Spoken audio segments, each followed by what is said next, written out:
Hello my dear students, welcome to our YouTube channel BSc Mathematics and my name is Rohit Yadav. In this video lecture we will discuss about vector space in linear algebra.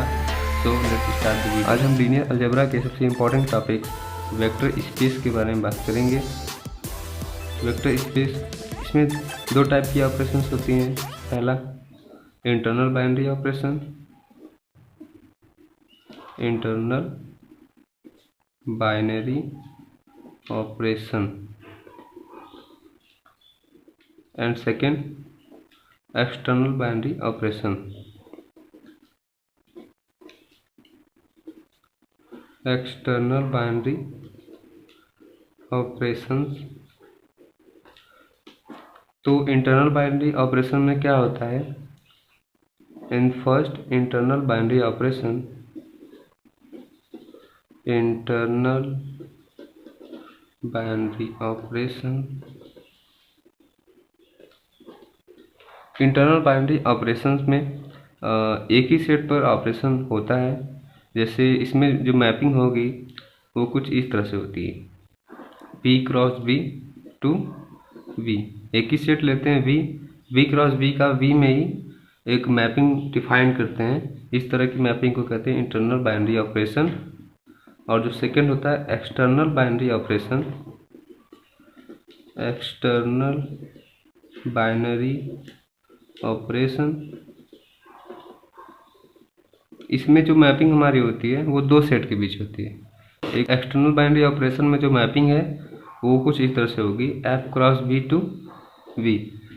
Internal binary operation में B cross V से B में होता है और external binary operation में F cross V to V होता है। ठीक, तो अब शुरू करते हैं वेक्टर।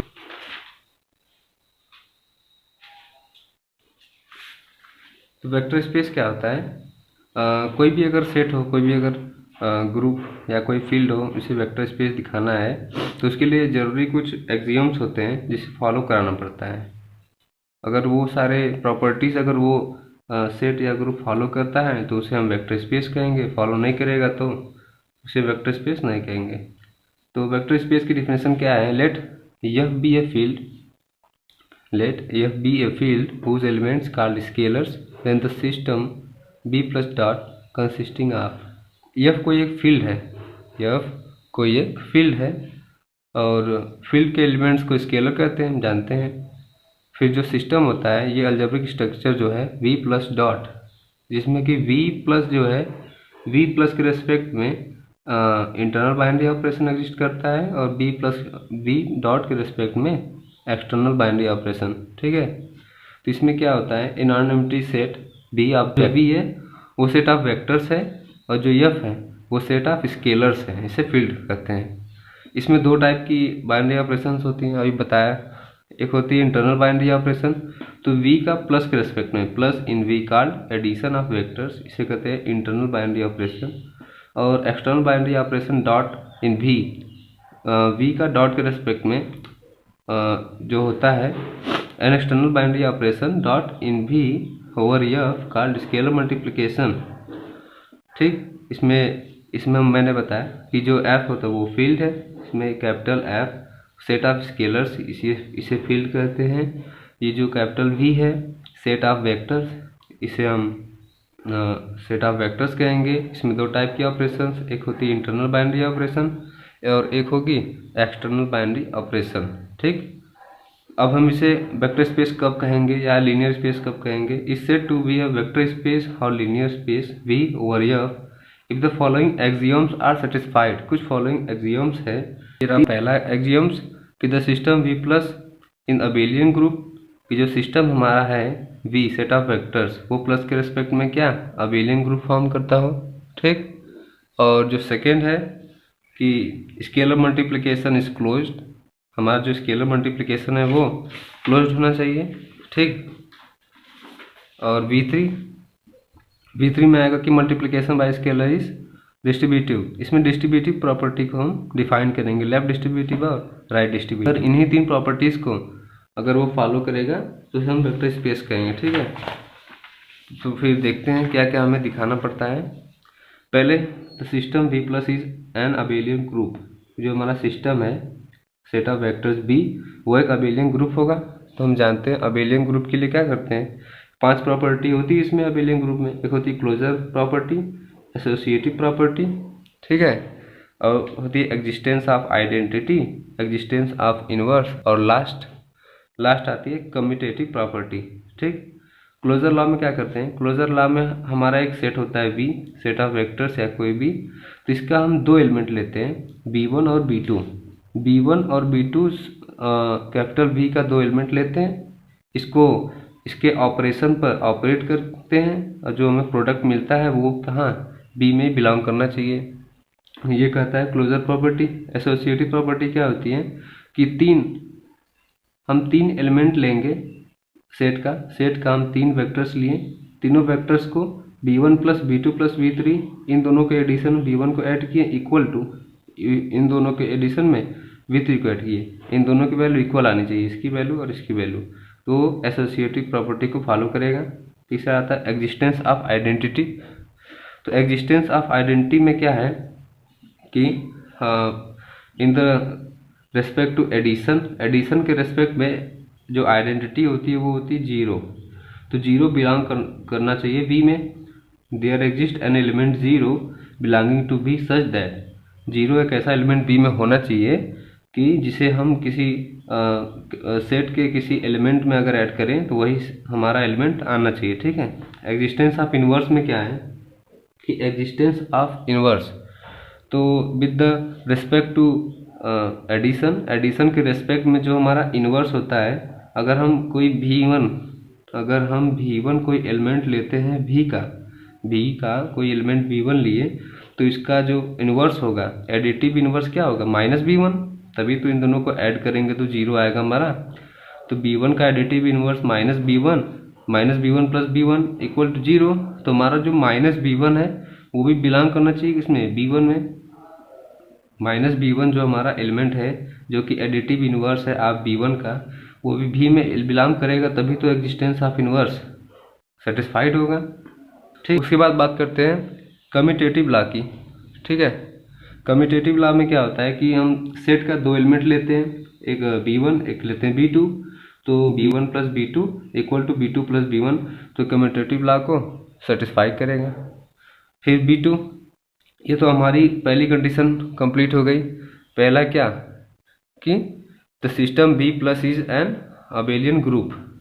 तो हमारा अगर closure law, associative law, existence of identity, existence of inverse, commutative law, ठीक है, अगर ये 5 प्रॉपर्टी फॉलो करेगा तो हमारा ये अबेलियन ग्रुप होगा बी। एंड सेकेंड एक्सियम्स है b2। तो b2 में क्या है कि स्केलर मल्टीप्लिकेशन इज क्लोज्ड। ठीक, मतलब एलिमेंट फील्ड का लिए और एक एलिमेंट बी का लिए, देन इन दोनों को ऑपरेट किए। ये तो हमारा चल रहा था इंटरनल बाइनरी ऑपरेशन में, अब हमारा ही चलेगा एक्सटर्नल बाइनरी ऑपरेशन में यहाँ से। तो एक्सटर्नल बाइनरी ऑपरेशन में बताया, एक्सटर्नल बाइनरी ऑपरेशन में एफ और बी के बीच ऑपरेट करते हैं। ठीक, इंटरनल था तो बी और बी के बीच, और एक्सटर्नल है तो एफ और बी के बीच। तो यहाँ पर हम एक बार फील्ड के एलिमेंट को लेंगे और एक बार वी के एलिमेंट को लेंगे। तो यहाँ से एफ के फील्ड के एलिमेंट को लेते हैं अल्फ़ा, और सेट के एलिमेंट का एक सेट का एलिमेंट लेते हैं बी। ठीक, तो इन दोनों के बीच ऑपरेशन हम करवाते हैं, तो अल्फ़ा इंटू बी, तो अल्फ़ा इंटू बी बिलोंग करना चाहिए बी में, तभी स्केलर मल्टीप्लिकेशन इज क्लोज्ड होगा। उसके बाद second, scalar multiplication is associative. b2 में ही सेकेंड पॉइंट आता है, स्केलर मल्टीप्लिकेशन इज एसोसिएटिव होना चाहिए। ठीक है, यहाँ से अल्फ़ा बीटा 2 एलिमेंट फील्ड के लेते हैं और एक एलिमेंट सेट का, तो यहाँ से अल्फ़ा इंटू बीटा भी इक्वल होना चाहिए अल्फ़ा बीटा बी के, तो स्केलर मल्टीप्लिकेशन इज एसोसिएटिव। फिर थर्ड b2 का लास्ट पॉइंट है, यहाँ पर 1 is the unit element of F. Field का एक एलिमेंट 1 है जो कि किसी सेट के किसी एलिमेंट से ऑपरेट किया, 1 into b equal to b, जहाँ small b belonging to b, और where 1 is the unit element of F. ठीक, v3 में हम दिखाते हैं डिस्ट्रीब्यूटिव प्रॉपर्टी। तो डिस्ट्रीब्यूटिव प्रॉपर्टी में multiplication by scalar is left distributive with respect to vector addition. ठीक, इसमें हम एक फील्ड का एलिमेंट लेंगे अल्फा, ठीक, और दो एलिमेंट लेंगे किससे, सेट से, सेट वी से। तो मल्टीप्लिकेशन बाय स्केलर ये लेफ्ट डिस्ट्रीब्यूटिव लॉ को फॉलो करेगा, alpha into V one plus alpha into V two, ठीक है। And second property multiplication by vector is right distributive with respect to scalar addition, that is इसमें दो element लेते हैं field के दो एलिमेंट लिए अल्फा बीटा जो कि स्केलर है, और एक एलिमेंट लेते हैं सेट का small P belong to B, हमारा हो जाएगा राइट डिस्ट्रीब्यूटिव, मतलब alpha into B plus beta into B, ठीक। वेक्टर स्पेस या फिर लीनियर स्पेस को हम जनरली वी एफ इस तरह से रिप्रेजेंट करते हैं या फिर केवल वी से रिप्रेजेंट करेंगे, ठीक है। तो इस पर कुछ एग्जाम्पल, कुछ क्वेश्चन लगा लेते हैं। कुछ एग्जाम्पल इस पर है। फर्स्ट क्वेश्चन है the field C of complex number is a vector space over the field R of real number. बोला है इसमें कि सी एक कॉम्प्लेक्स नंबर का सेट है।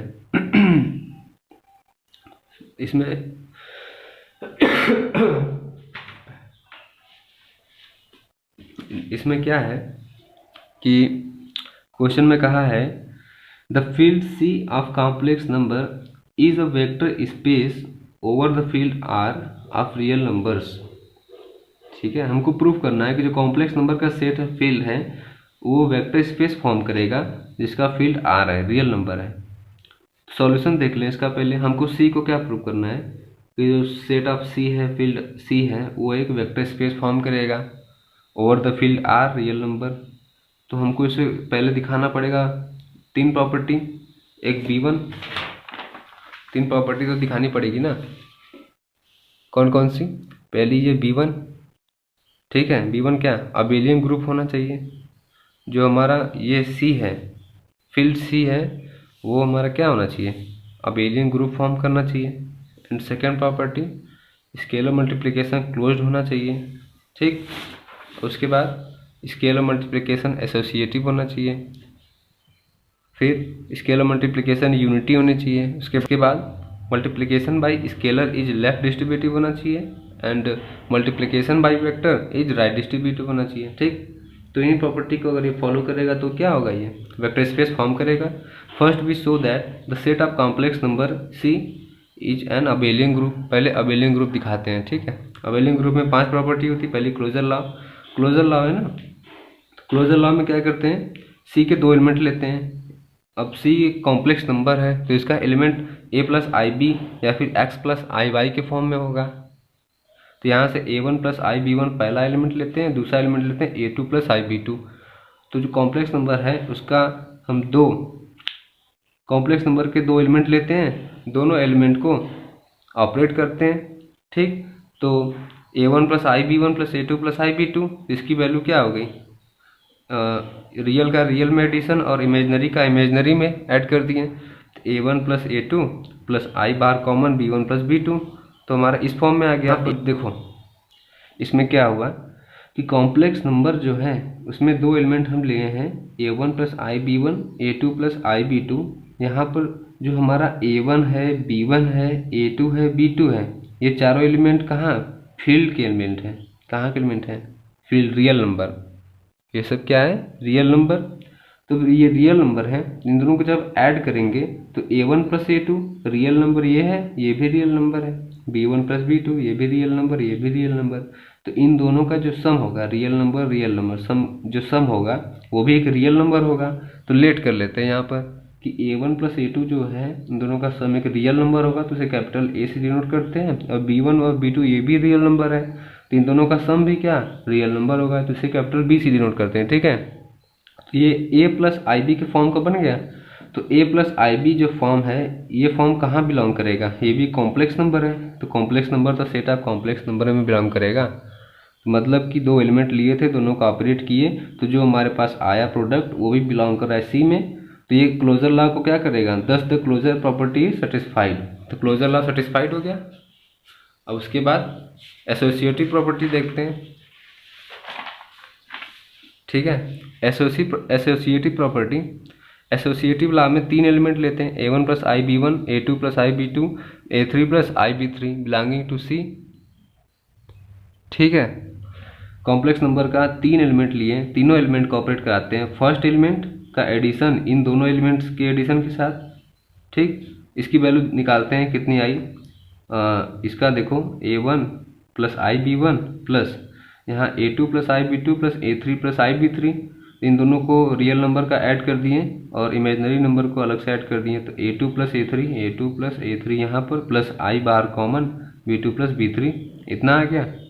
अब उसके बाद अब इसका इसमें सम है, तो इसका ये रियल नंबर a1, इसका रियल नंबर ये पूरा, इन दोनों को आपस में जोड़ दिए। तो a1 plus a2 plus a3 plus इसमें ये i, इसमें ये i और i को बाहर कॉमन किया, इधर b1, ये रहा b1 b2 प्लस b3, ठीक है।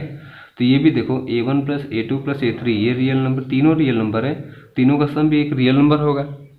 तो मतलब इसे हम कोई p के मतलब ये देखो ये भी एक कॉम्प्लेक्स नंबर आ गया, a1 plus a2 plus a3 plus i b1 plus b2 plus b3। अगर हम इसे कैपिटल A माने, इसे कैपिटल B माने, तो a प्लस ib ये भी कॉम्प्लेक्स नंबर के फॉर्म का आया है। एंड द सेकेंड वाला पार्ट है, ये तो LHS है, LHS है ना हमारा। ये क्या था, एसोसिएटिव लॉ में b1 plus b2 plus b3 equal to आना चाहिए b1 plus b2 plus b3, ठीक है।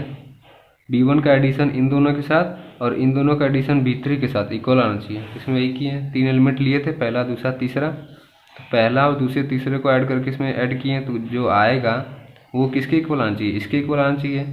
कि पहले के दोनों को तीसरे के साथ ऐड करें तो जितना आए वो इक्वल रहे, पहले को दूसरे और तीसरे के साथ ऐड करेंगे तो उसके इक्वल आना चाहिए, ठीक है।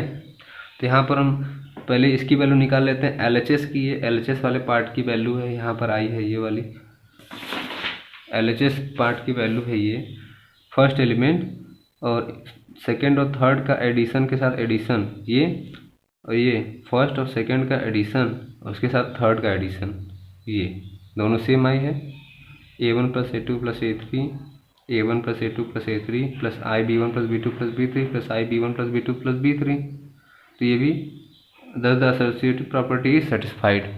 उसके बाद एग्जिस्टेंस ऑफ आइडेंटिटी देखते हैं। एग्जिस्टेंस ऑफ आइडेंटिटी में कॉम्प्लेक्स नंबर का एक एलिमेंट लेते हैं a plus I B, set of complex का एक एलिमेंट ले लिए a plus I B, then a plus I B को जीरो में ऐड किए तो उतना ही आना चाहिए, जीरो, ये पूरी वैल्यू जीरो है, ये पूरी वैल्यू जीरो की इक्वल है ना, जीरो को ऐसा लिख सकते हैं, जीरो प्लस आई जीरो, ये भी क्या है कॉम्प्लेक्स नंबर है। तो इधर a plus I B plus zero equal to a plus I B, तो वही आ गया। मतलब कि एग्जिस्टेंस ऑफ आइडेंटिटी क्या है, सेटिस्फाइड हो गई, zero belong to C. Existence of inverse, let a plus I B belongs to C, set से एक एलिमेंट लेते हैं, ठीक है। और इसका एडिटिव इनवर्स क्या होगा, a प्लस आई बी का additive inverse minus a minus I b, इसका नेगेटिव होता है तभी तो जीरो होगा। तो a plus I B plus minus a minus I b equal to minus a minus I B plus a plus I b equal to zero. तो existence of inverse क्या हो गया, सेटिस्फाइड, ठीक। Minus a minus I B belongs to c, क्योंकि ये भी एक complex number है। यहाँ पर minus a minus I B is the additive inverse of a plus I B. उसके बाद लास्ट प्रॉपर्टी आती है। अब यहाँ पर कम्यूटेटिव लॉ में दो एलिमेंट लेते हैं सेट ऑफ कॉम्प्लेक्स का, then according to the commutative property a1 plus I B one plus a2 plus I B two, इसकी वैल्यू निकालते हैं, इतनी आ गई। और a2 प्लस आई B two plus a1 plus आई बी वन, इसकी वैल्यू निकालते हैं, ये आ गई। दोनों वैल्यू सेम है, ये वाली वैल्यू जो आई है a1 plus a2 I B one plus B two, ये भी इतनी आई, a1 प्लस a2 प्लस आई B one plus B two, दोनों सेम है, इन दोनों की वैल्यू सेम, मतलब ये इक्वल टू इतना, मतलब commutative law satisfied. Hence all the property are satisfied for an abelian group, then the set of complex C is abelian group। तो C को हम abelian group दिखा दिए, तो हमारा B1 कंप्लीट हो गया। अब V2 देखते हैं।